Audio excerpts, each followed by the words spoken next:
My, oh my. I mean, things just continue to unravel for French President Emmanuel Macron. Not only has he just lost his parliamentary majority, but now riots have once again begun burning Paris. We're going to take a look at the unraveling of the Macron presidency, and we're going to see why things look more and more likely that the days of Macron's leadership are indeed coming to an end. You're going to absolutely love it. Greetings, everyone. Dr. Steve here with you. I hope you're having a wonderful and safe start to your week. If this is your first time here and you're looking for an awesome daily white pill of encouragement to help you counter all the ridiculous nonsense, fake news that's out there from our corporatist globalist media, you have found your oasis in this channel. We post 2 videos a day analyzing current events and light some super awesome conservative trends so you can live in the present in light of even better things to come. So you know what to do if you haven't already done so. Make sure to smack that bell and subscribe button. You're going to absolutely love being a regular part of this channel and interacting with this massive network of conservatives from all over the world. So let's start off with our video chat question for the day. Do you believe Macron is in fact losing control of France? Let us know in the comment section below. Do you believe that France is unraveling and Macron is completely losing control? Because it certainly appears to be a number of his own party members think that. And if the latest rounds of Paris riots are any indicator, Macron is probably the last person any of us would want to be at this point. But first, before we do anything, make sure you click on the link below and check out the awesome video that we put together just for you featuring our brand new Turley Talks Insiders Club. We're so thankful to those of you who've already signed up, and you're going to absolutely love being a part of this massive group of conservatives from all over the world to network with. By becoming a member, you get more exclusive access to me and our journey together into this new conservative age that we're embarking on. Each week, you'll get a special deep dive video reserved solely for our Insiders members. You'll get access to a private Facebook group that features conservatives from all over the world that you get to post in.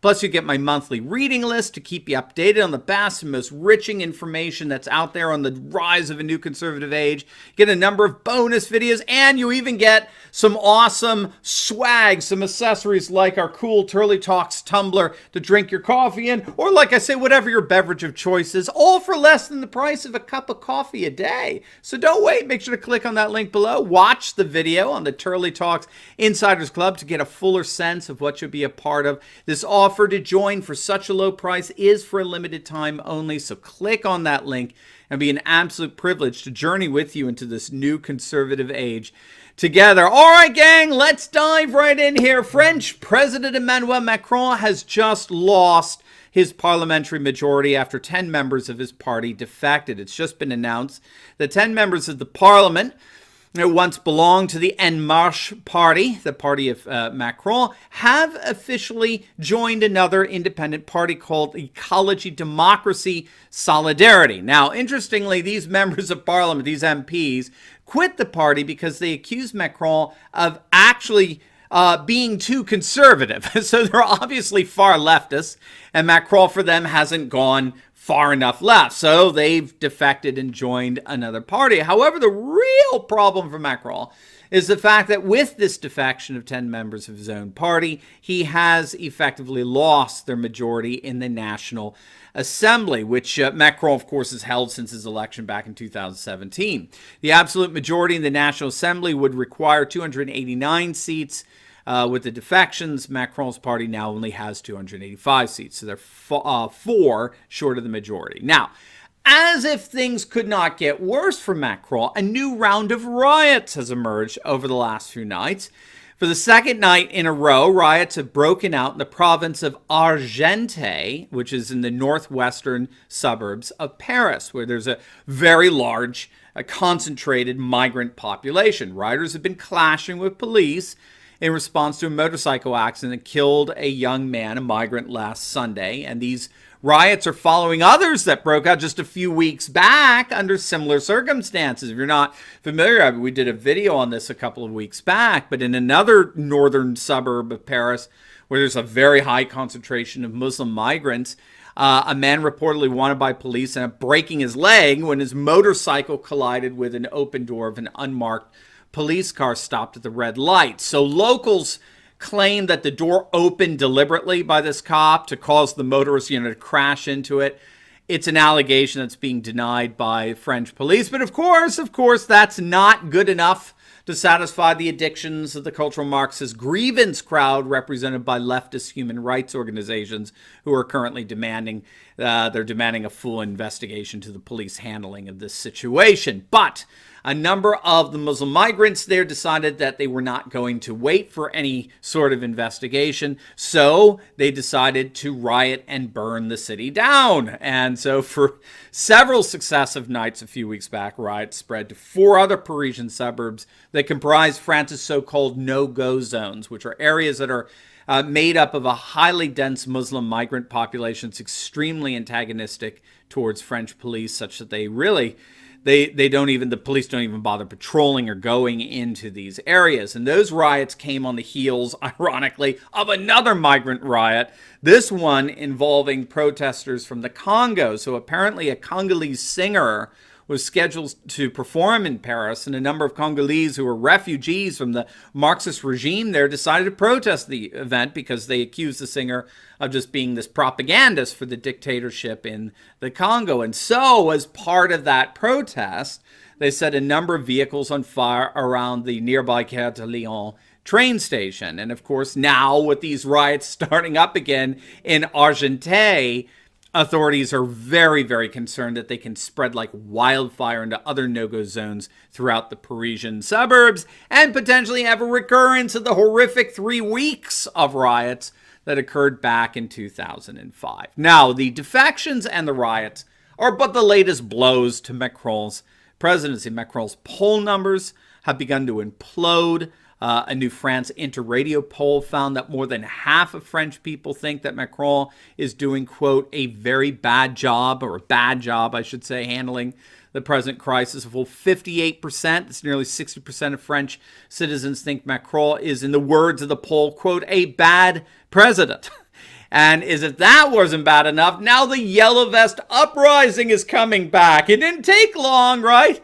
All that was needed was for the French government to begin just loosening lockdown restrictions a bit, and boom, you've got a new Yellow Vest protest gathering together, demanding Macron's resignation. How would you like to be Emmanuel Macron at this point, huh?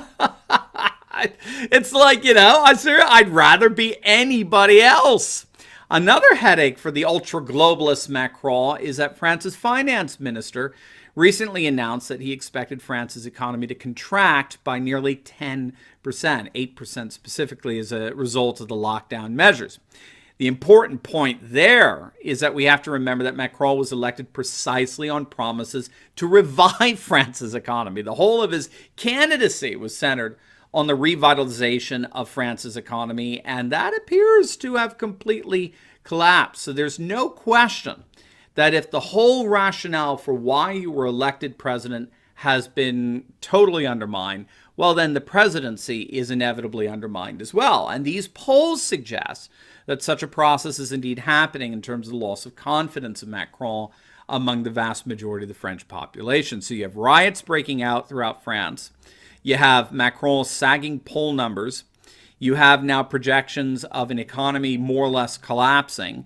And then on top of it all, you actually have the whole notion of a Frexit being widely discussed and considered again. Now, we've been talking about this of late in a few of our other videos, but John Keeger over at The Spectator has a fascinating article on whether the coronavirus will ultimately lead to a Frexit, the French version of Brexit. And what he's noticing here is that the coronavirus is currently provoking a massive France first sentiment throughout the nation.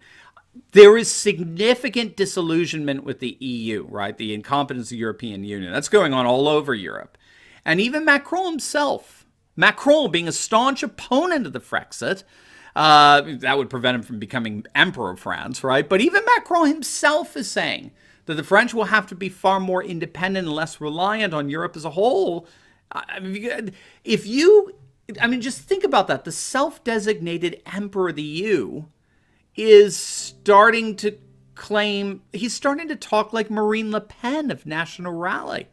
I mean, when we start hearing France first rhetoric coming out of the European Union's once designated champion of all things globalist, Emmanuel Macron, something really is happening here.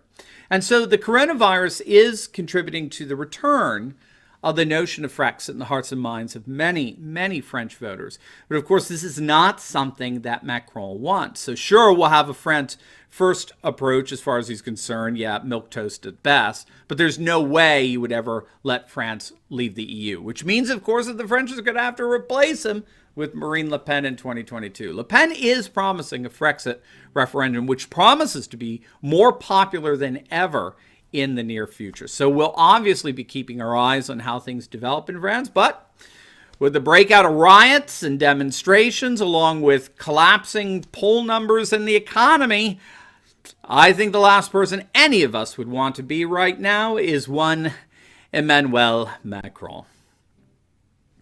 Now, before you go, you will definitely want to check out my brand new video I just uploaded on the media panicking over Trump's soaring approval ratings and the coming red wave in November. It's going to absolutely make your day. So make sure to click on the link, and I will see you over there.